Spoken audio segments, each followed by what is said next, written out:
नमस्कार दोस्तों, कैसे हैं आप लोग। आशा करती हैं आप लोग बहुत बढ़िया होंगे। आप लोगों की तैयारी बहुत बढ़िया से चलेगी। तो दोस्तों आज मैं लेकर आ चुकी हूँ आप लोग के बीच बीपीएससी प्रीवियस ईयर का क्वेश्चन पेपर। ठीक है, इसमें रहेगा आपका 100 क्वेश्चन करीब। ठीक है, तो ये है आपका बीपीएससी का 39वीं बीपीएससी का प्रीवियस ईयर का क्वेश्चन पेपर है। ठीक है, तो आप लोग एग्जाम से पहले एक बार जरूर देख लीजिएगा। ठीक है, तो चलिए शुरू करते हैं बिना देरी किए, क्योंकि टाइम का बहुत अभाव है। ठीक है दोस्तों, अगर आप लोगों ने मेरे चैनल को सब्सक्राइब नहीं किया तो चैनल सब्सक्राइब कर दीजिएगा। ठीक है, और अच्छा लगे तो लाइक कीजिएगा, दूसरे तक भी शेयर कीजिएगा। ठीक है, यहाँ फर्स्ट क्वेश्चन आ रहा है दोस्तों कि सिंधु सभ्यता निम्नलिखित में से किस युग के अंतर्गत आती है। किस युग के अंतर्गत आती है? तो आग ऐतिहासिक काल के अंतर्गत आती है। दोस्तों इसका आंसर डी हो जाएगा। चलते हैं नेक्स्ट क्वेश्चन पे दोस्तों। 2 नंबर क्वेश्चन आया कि बोगाज कोई का महत्व इसलिए है कि, तो क्या है?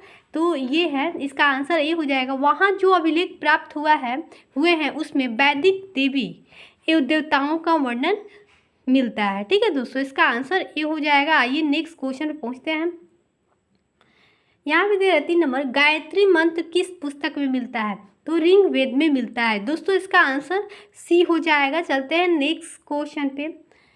यहाँ भी दे रहा है 4 नंबर, किस काल में अछूत की अवधारणा स्पष्ट रूप से उदित हुई है? तो किस काल में? तो उत्तर वैदिक काल में अछूत का अवधारणा स्पष्ट रूप से उदित हुई है। दोस्तों इसका आंसर बी हो जाएगा। ठीक है, तो चलते हैं नेक्स्ट क्वेश्चन। अब यहाँ पे दे रहा है दोस्तों 5 नंबर क्वेश्चन कि 800 से लेकर 600 ईसा पूर्व के काल किस युग से जुड़ा हुआ है? किस युग से जुड़ा है? तो ब्राह्मण युग से जुड़ा हुआ है। 800 से लेकर 600 ईसा पूर्व के जो भी काल है बीच का, वो किस काल से जुड़ा है? किस युग से जुड़ा है? तो ब्राह्मण युग से जुड़ा हुआ है। ठीक है, इसका आंसर ये हो जाएगा। आते हैं नेक्स्ट क्वेश्चन पे दोस्तों।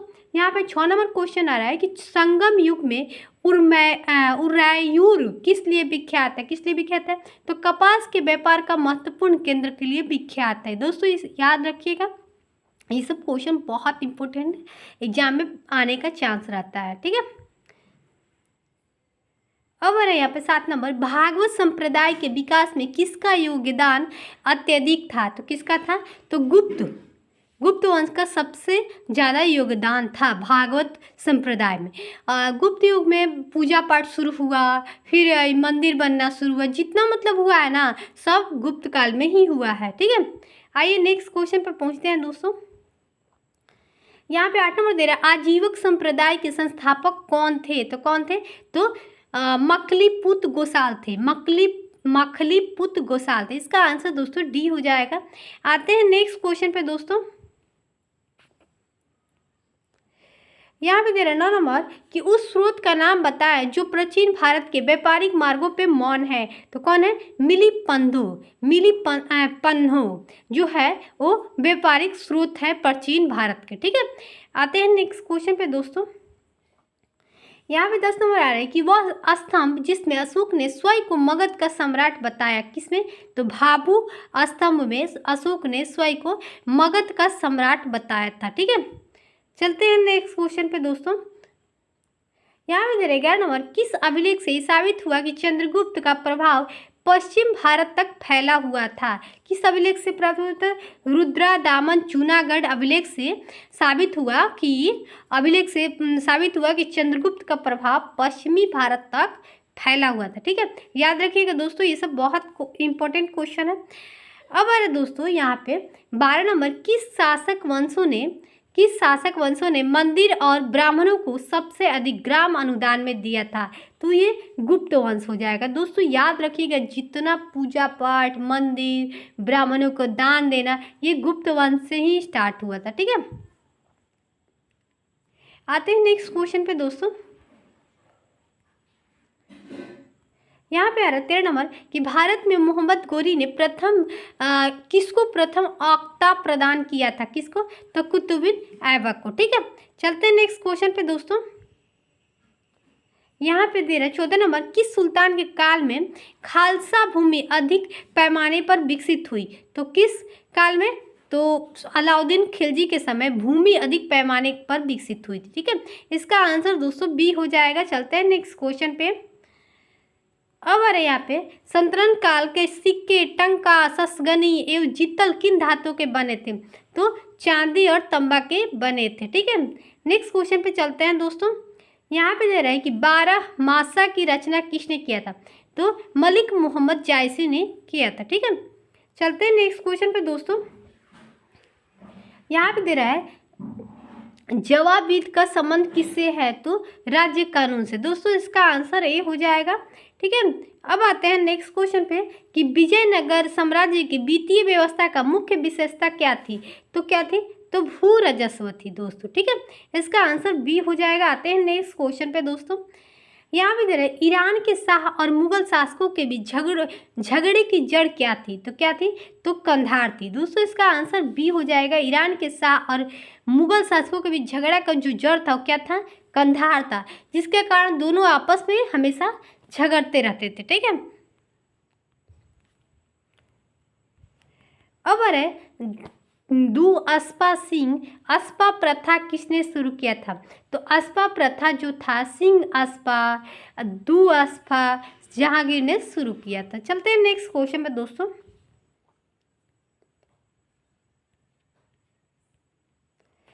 यहाँ पे दे रहा है जब्ती प्रणाली किसकी उपाय थी? किसकी थी? तो अकबर की थी। ठीक है, इसका आंसर दोस्तों डी हो जाएगा। चलते हैं नेक्स्ट क्वेश्चन पे दोस्तों। यहाँ भी दे रहा है पानीपत के युद्ध में बाबर की जीत का मुख्य कारण क्या था? तो तुलुकु गमा प्रथा था। बाबर की जीत के कारण यही था, तुलुकु गमा प्रथा के कारण उनकी जीत हुई थी, मुख्य कारण था जीत का। ठीक है, उसके बाद आ रहा है हम लोग सरजामी प्रथा किससे संबंधित है? तो मराठा भू राजस्व प्रथा से संबंधित है। दोस्तों इसका आंसर ये हो जाएगा। चलते हैं नेक्स्ट क्वेश्चन पे। भारत में 1612 ईस्वी में अंग्रेजों ने अपना पहली फैक्ट्री कहाँ स्थापित की थी? तो कहाँ की थी? तो सूरत में की थी। इसका आंसर दोस्तों डी हो जाएगा। आइए थोड़ा कंफ्यूज आप लोग बताइएगा इसको कमेंट करके। ठीक है, इसको कट करते हैं, आप लोग कमेंट करके बताइएगा। चलते हैं नेक्स्ट क्वेश्चन पे दोस्तों।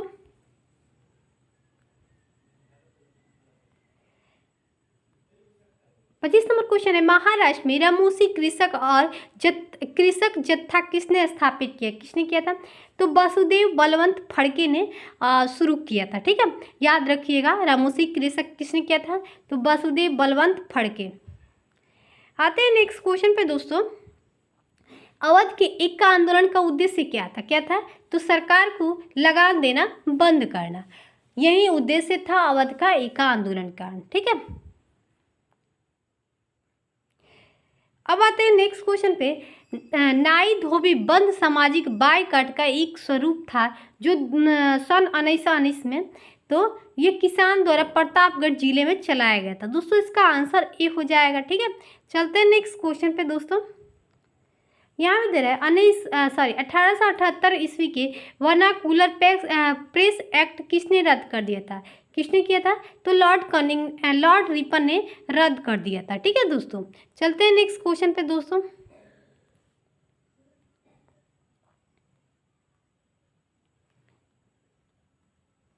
अब 29 नंबर क्वेश्चन, अपनी किस कार्यकारिणी कमेटी में कांग्रेस ने भू स्वामित्व को समाप्त करने की नीति अपनाई? तो कार्यकारिणी कमेटी 1937 ईस्वी में। इसका आंसर ए हो जाएगा। चलते हैं नेक्स्ट क्वेश्चन पे दोस्तों। यहाँ पे दे रहा है 30 नंबर, अमेरिका में फ्री हिंदुस्तान अखबार किसने शुरू किया था? किसने किया था? तो तारकनाथ दास ने शुरू किया था। ठीक है, चलते हैं नेक्स्ट क्वेश्चन पे दोस्तों। यहाँ पे दे रहा है गदर क्रांति छिड़ने का सबसे महत्वपूर्ण कारण क्या था? तो इसका दोस्तों ये हो जाएगा, महत्वपूर्ण कारण क्या था? तो प्रथम महायुद्ध का शुरू होना। ठीक है,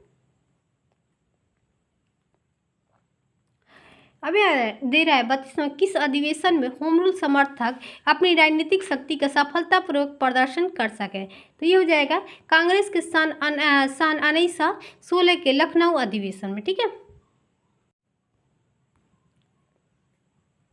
अब आ रहा है 33 नंबर क्वेश्चन, सन 1920 ईस्वी के खिलाफत कमेटी के सभा जिसने गांधी जी को सहयोग आंदोलन के नेतृत्व को संभालने का अनुरोध किया था, वो किस शहर में हुई थी? तो इलाहाबाद में हुई थी। दोस्तों इसका आंसर सी हो जाएगा। आते हैं नेक्स्ट क्वेश्चन पे दोस्तों। 34 नंबर, सन 1917 से 18 ईस्वी में अहमदाबाद में गांधी जी द्वारा चलाए गए सत्याग्रह में किसने हिस्सा लिया था? किसने लिया था? तो मजदूर ने हिस्सा लिया था। ठीक है, नेक्स्ट क्वेश्चन पे चलते हैं दोस्तों। यहाँ पे कि INA किसकी दिमाग की उपज थी? किसने इसकी स्थापना की थी? तो कैप्टन मोहन सिंह ने की थी। ठीक है, चलते हैं नेक्स्ट क्वेश्चन पे दोस्तों। यहाँ पे दे रहा है कि इंडियन अनरेस्ट का लेखक कौन है? तो वेलेंटाइन सिरोल्ड है। ठीक है, इसका आंसर दोस्तों डी हो जाएगा। ठीक है, अब 37 नंबर, शिवालिक शैल समूह के दक्षिण में भावर क्षेत्र उदाहरण है। तो ग्रीपाद की स्थिति का। ठीक है, याद रखिएगा।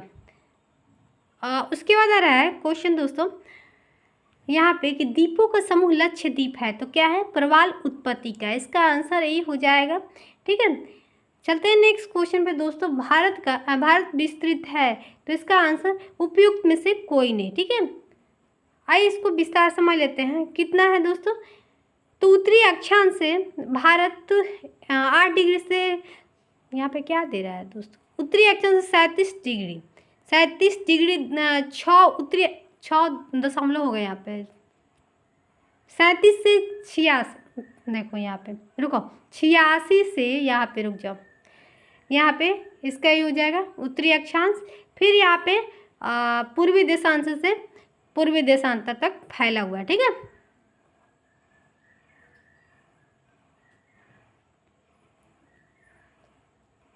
अब दे रहे 40 नंबर, भारत का क्षेत्रफल संसार के क्षेत्रफल के 2.2% है, परंतु इसकी संपूर्ण मानव जाति की 17% जनसंख्या है। ठीक है, चलते हैं नेक्स्ट क्वेश्चन पे दोस्तों।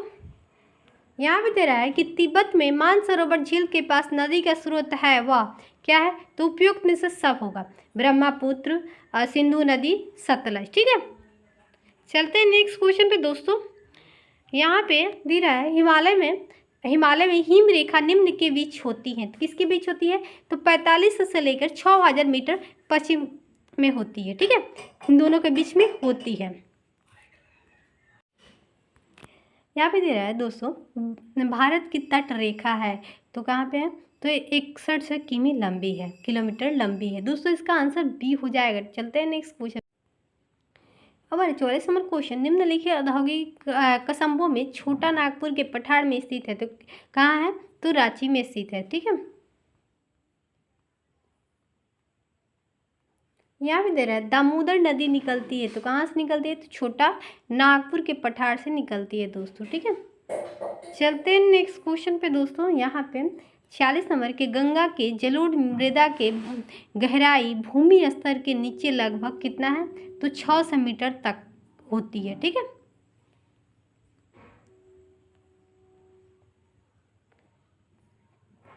यहाँ भी दे रहा है 47 नंबर, भारतीय मानसून मौसमी विस्थापन से इंगित है। कारण क्या है? तो स्थल तथा समुद्रों का विभेदी तापन। दोस्तों इसका आंसर ये हो जाएगा। चलते हैं नेक्स्ट क्वेश्चन पे। यहाँ भी दे रहा है नगदी फसल में सम्मिलित नहीं है। तो क्या सम्मिलित नहीं है? तो गेहूं जो है वो सम्मिलित नहीं है। ठीक है, इसका आंसर डी हो जाएगा। यहाँ पे दे रहा है दोस्तों 49 नंबर कि साफ रात मेघे रातों की अपेक्षा अधिक ठंड होती है। क्यों? तो विकिरण के कारण। दोस्तों इसका आंसर बी हो जाएगा। चलते हैं नेक्स्ट क्वेश्चन पे। यहाँ पे दे रहा है 50 नंबर, निम्नलिखित में से कौन सा महाद्वीप क्षेत्रफल के अनुसार सबसे बड़ा है? तो अफ्रीका सबसे बड़ा है। ठीक है, इसका आंसर दोस्तों बी हो जाएगा। चलते हैं नेक्स्ट क्वेश्चन पे। यहाँ पे दे रहा है पूर्वी समुद्र के स्वामिनी का नाम क्या है? तो क्या है? श्रीलंका है। पूर्वी समुद्र के स्वामिनी का नाम क्या है? श्रीलंका है। इसका आंसर ए हो जाएगा।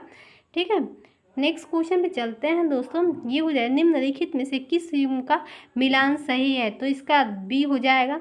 भूमध्य क्षेत्र में गरज के साथ वर्षा मध्याह्न में होता है। दोस्तों इसका आंसर बी हो जाएगा। ठीक है,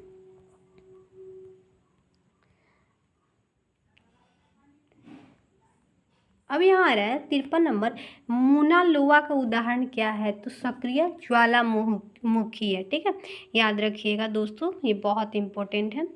अब आ रहा है सर्व प्राचीन शैल समूह की आयु आंकी जाती है। तो किससे? तो यूरेनियम लैड विधि से आंकी जाती है। ठीक है, याद रखिएगा दोस्तों। उसके बाद आ रहा है यहाँ पे 55 नंबर, कोयले का सामान्य प्रकार है तो क्या है, बिटुमिनी है। ठीक है, इसका आंसर ये हो जाएगा। चलते हैं नेक्स्ट क्वेश्चन पे दोस्तों। यहाँ पे हो जाएगा टेरा रोसा का प्राकृतिक पारूपिक विकास उस भूभाग में होता है जिसमें क्या होता है, चूना पत्थर होता है। ठीक है, याद रखिएगा दोस्तों। चलते हैं नेक्स्ट क्वेश्चन पे दोस्तों। यहाँ पे 57 नंबर के अवसादी सेल के लिए निम्नलिखित में से कौन सा कथन असत्य है। तो ये दोनों हो जाएगा, डी हो जाएगा। ये सेल जल में निर्मित नहीं हो सकते, जल में नहीं निर्मित हो सकती है।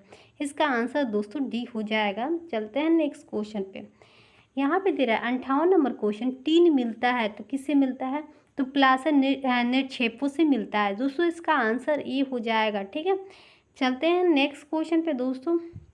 यहाँ पे मृदा संरक्षण वह प्रक्रम है जिसमें तो मृदा को नुकसान से सुरक्षित किया जाता है दोस्तों। इसका आंसर डी हो जाएगा। ठीक है, चलते हैं नेक्स्ट क्वेश्चन पे दोस्तों। आप लोग को समझा नहीं पा रहे हैं क्योंकि टाइम का अभाव है, एग्जाम बहुत करीब है, इसलिए जल्दी जल्दी मैं करवा रही हूँ क्वेश्चन। आप लोग पढ़ लीजिए, एक नज़र देख लीजिएगा। ठीक है, भारतीय संविधान को अपनाया गया था, कब अपनाया गया, तो संवैधानिक सभा द्वारा अपनाया गया था। ठीक है, इसका आंसर ए हो जाएगा। चलते हैं नेक्स्ट क्वेश्चन पे दोस्तों।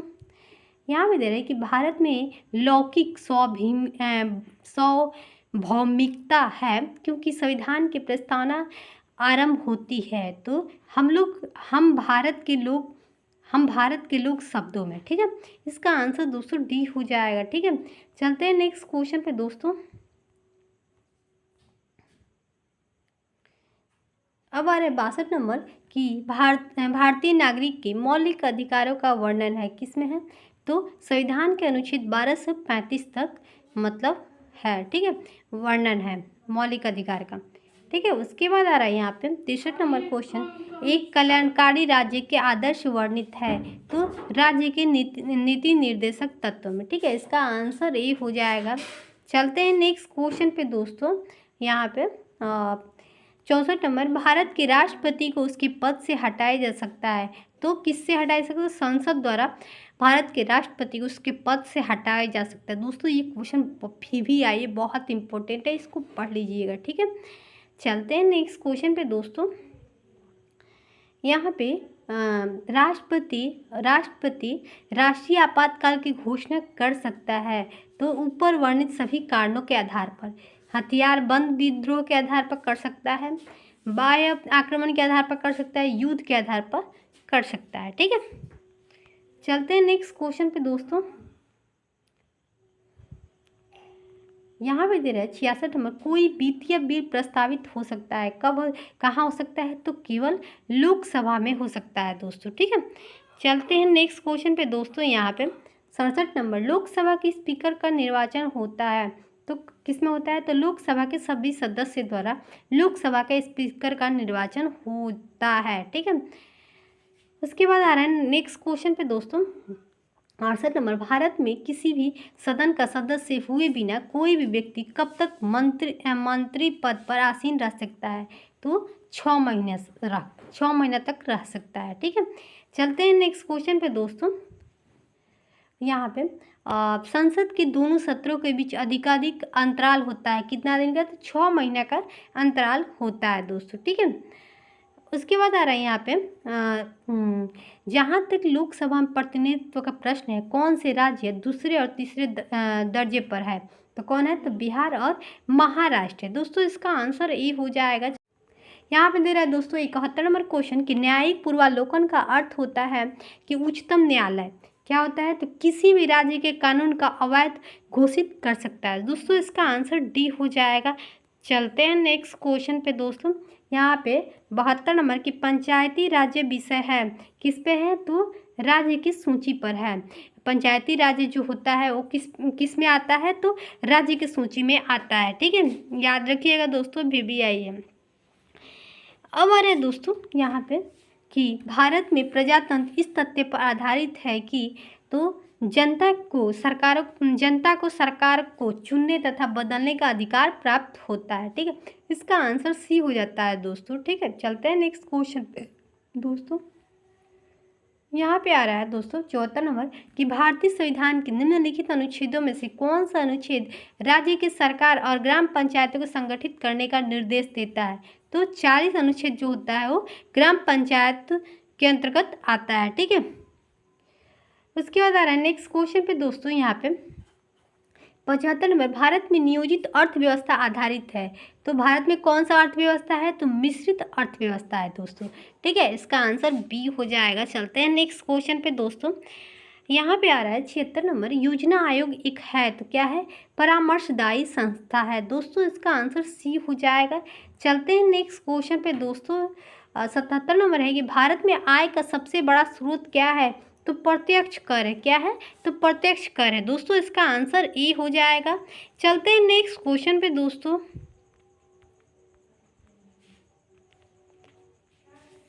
अब यहाँ आ रहा है 78 नंबर कि भारत की उन्नति संतोषजनक रही तो कुल राष्ट्रीय उत्पाद में बढ़ोतरी के संबंध में। इसका आंसर ए हो जाएगा, याद रखिएगा दोस्तों।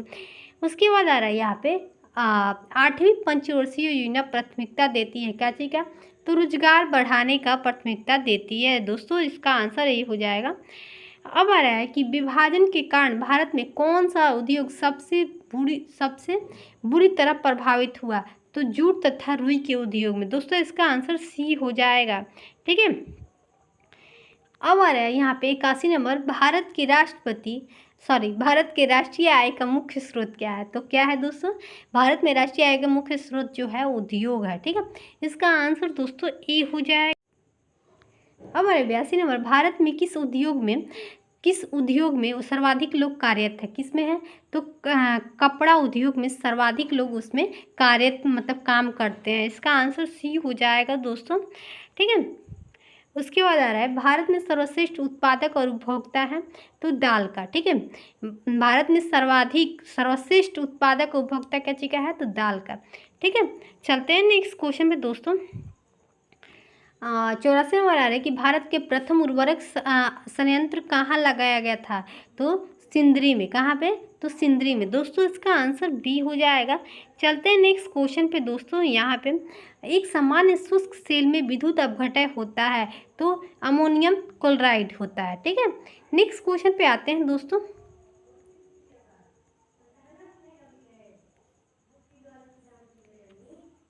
यहाँ पे दे रहा है डायनेमो क्या करता है, यांत्रिक ऊर्जा को विद्युत ऊर्जा में चेंज करने का काम करता है।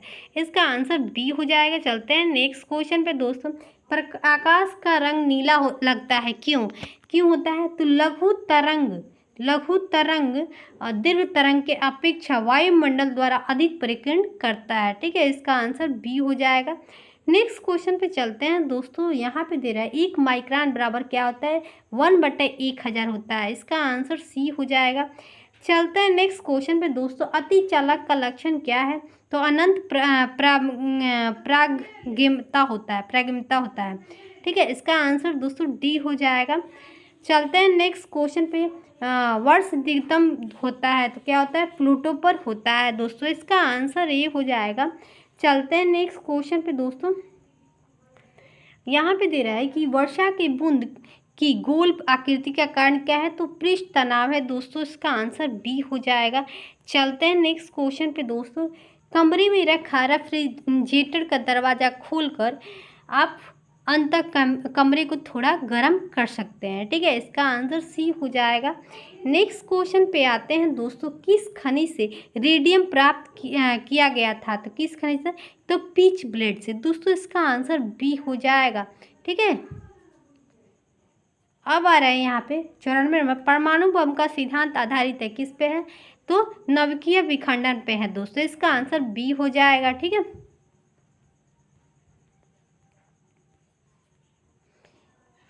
जितना भी क्वेश्चन करवा रहे हैं दोस्तों VVI है, इसको पढ़ लीजिएगा, बहुत इंपॉर्टेंट है। प्लास्टर ऑफ पेरिस का सूत्र क्या है, तो Ca। इसका आंसर दोस्तों डी हो जाएगा, CaSO4 H2O। ठीक है, नेक्स्ट क्वेश्चन पे आती हूँ दोस्तों, यहाँ पे नींबू खट्टा किस कारण से होता है, तो साइट्रिक अम्ल के कारण होता है। इसका आंसर दोस्तों डी हो जाएगा। चलते हैं नेक्स्ट क्वेश्चन पे, यहाँ पे वायु एक है तो क्या है, मिश्रण है। ठीक है, यौगिक और तत्वों के मतलब मिश्रण है, ठीक है, सबका मिश्रण है। इसका आंसर दोस्तों सी हो जाएगा। चलते हैं नेक्स्ट क्वेश्चन पे। विरंजक चूर्ण के लिए कौन सा कथन असत्य है? तो कौन सा कथन असत्य मतलब गलत है? तो जल में अधिक विलय होता है। इसका आंसर ये हो जाएगा। चलते हैं नेक्स्ट क्वेश्चन पे दोस्तों। ये हो जाएगा पारद धातु मिश्रण है। क्या चीज क्या है? तो पारद युक्त मिश्र धातु होती है। इसका आंसर सी हो जाएगा दोस्तों। ठीक है, चलते हैं नेक्स्ट क्वेश्चन पे दोस्तों। यहाँ पे दे रहे हैं कि माँ पौधों के भांति माँ पौधों के भांति पौधा मिलता है। तो इन दोनों से मिलता है।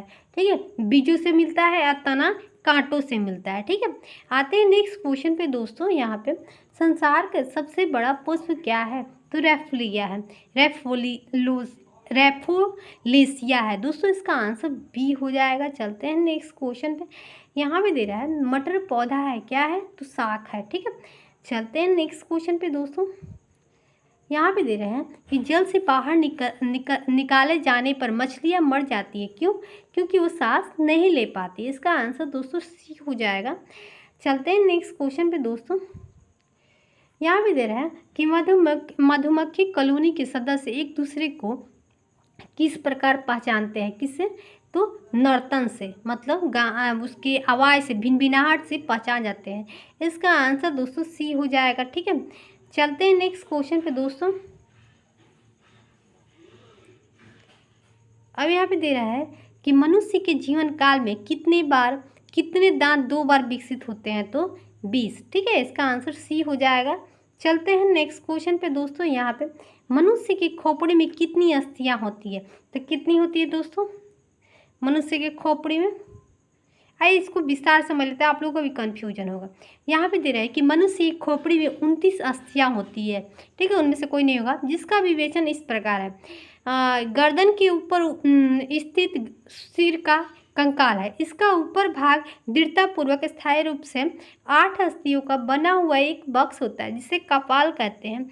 मानव मस्तिष्क इसी के भीतर सुरक्षित रहता है। खोपड़ी के शेष भाग में ऊपरी और निचली जबड़े 14 और कंठिया अस्थि में 15 अस्थियाँ होती हैं। इसके अतिरिक्त प्रत्येक कान के भीतरी भाग में कान के पर्दे के पीछे 3 बहुत छोटी अस्थियाँ होती है, जो कान के पर्दों के कंपनों को भीतरी कान में ले जाती है। इस पर टोटल मिलाकर हो जाएगा आपका 29। ठीक है, अब आ रहा है दोस्तों यहाँ पे 107 नंबर। आधुनिक मनुष्य का हाल का पूर्वज है। आधुनिक मनुष्य का हाल ही का पूर्वज है तो कोमू मैगान मनुष्य। ठीक है, इसका आंसर बी हो जाएगा दोस्तों। अब आ रहा है 108 नंबर क्वेश्चन। 80% से अधिक सेल में पाए जाने वाला पदार्थ क्या है? तो जल है दोस्तों। इसका आंसर डी हो जाएगा। चलते हैं नेक्स्ट क्वेश्चन पे दोस्तों। यहाँ पे आ रहा है अरविंद खुराना को किस आविष्कार के लिए सम्मानित किया गया? तो जीन के संश्लेषण के लिए सम्मानित किया गया। ठीक है, अब आ रहा है 110 नंबर। इंसुलिन प्राप्त होता है तो डहेलिया के जड़ों से प्राप्त होता है। इसका आंसर बी हो जाएगा। चलते हैं नेक्स्ट क्वेश्चन पे दोस्तों। विकास का मुख्य कारक क्या है? तो प्राकृतिक वर्णन है। ठीक है, इसका आंसर डी हो जाएगा। अब आ रहा है 112 नंबर। मनुष्य के शरीर में पैर की हड्डी होती है, खोखली होती है। ठीक है, याद रखिएगा दोस्तों। यहाँ पे आ रहा है कि तना काट आमतौर पे किसके प्रबंधन के लिए प्रयोग किया जाता है? तो गन्ना का। ठीक है, इसको काट कर बोएता है, इसका बीज नहीं होता है दोस्तों। ठीक है, अब यहाँ दे रहा है छोटा नागपुर जनजाति विद्रोह कब हुआ था? तो कब हुआ था? आइए इसको विस्तार समझ लेते हैं दोस्तों। छोटा नागपुर के क्षेत्र में विद्रोह 1820 से 21 में हुआ था। ठीक है, कुल विद्रोह 1831 से 32 में हुआ था। संथाल जो हुआ था 55 से 56, मुंडा 95 से 1900। छोटा नागपुर जनजाति विद्रोह के नाम से कोई विद्रोह नहीं, अतः विकल्प में से कोई नहीं। मतलब छोटा नागपुर विद्रोह में मतलब हुआ ही नहीं था। ठीक है, तो इसका कोई नहीं आंसर होगा। ठीक है, अब आ रहे हैं गांधी जी का चंपारण सत्याग्रह किससे जुड़ा था? तो 3 कठिया प्रणाली से। इसका आंसर बी हो जाएगा। चलते हैं नेक्स्ट क्वेश्चन पे। यहाँ पे दे रहे हैं उलगुलाल विद्रोह किससे जुड़ा हुआ? तो बिरसा मुंडा से जुड़ा हुआ है। इसका आंसर दोस्तों डी हो जाएगा। चलते हैं नेक्स्ट क्वेश्चन पे। मुंगेर के बरहिया ताल विरोध का उद्देश्य क्या था? तो ये था बक्सात भूमि की वापसी का मांग। ठीक है, इसका आंसर ये हो जाएगा। चलते हैं नेक्स्ट क्वेश्चन पे। अब आ रहे यहाँ पे बिहार बंगाल से पृथक कब हुआ था, अलग कब हुआ था? तो 1912 में हुआ था। इसका आंसर बी हो जाएगा। चलते हैं नेक्स्ट क्वेश्चन पे। यहाँ पे दे रहा है कि पटना उच्च न्यायालय की स्थापना कब हुई थी? तो 1916 में हुई थी। इसका आंसर ये हो जाएगा। ठीक है, उसके बाद 120 नंबर, सन 1930 और सन 1932 में बरही कांग्रेस ने सफलतापूर्वक अंग्रेजी हुकूमत को किस जिले में नाकाम कर दिया था? तो गया जिला में। ठीक है, नाकाम कर दिया था। उसके बाद आ रहा है यहाँ पे कि भारत में खनिज उत्पादन में समृद्ध राज्य पहचानिए। तो कौन सा है? तो उड़ीसा राज्य है। ठीक है, चलते हैं नेक्स्ट क्वेश्चन पे दोस्तों। बिहार में जंगल फैला हुआ है, तो कितना फैला हुआ है?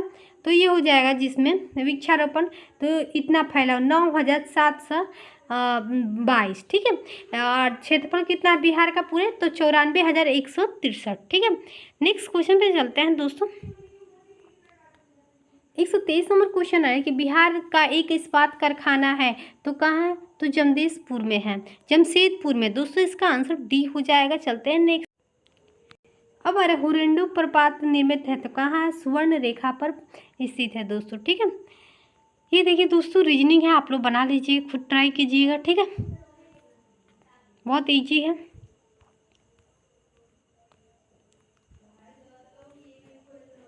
तो दोस्तों यही ख़त्म हो रहा है आप लोगों का ये प्रीवियस ईयर का क्वेश्चन पेपर। तो कैसा लगा आप लोगों का हमारा क्वेश्चन पेपर ये प्रीवियस ईयर का? उम्मीद करती हूँ कि आप लोग को अच्छा लगा। अच्छा लगा तो लाइक कीजिएगा और कमेंट कर जरूर बताइएगा दोस्तों कि हमारा क्लास कैसा लगता है। थैंक यू दोस्त, बाय बाय, फिर मिलते हैं नेक्स्ट क्लास में।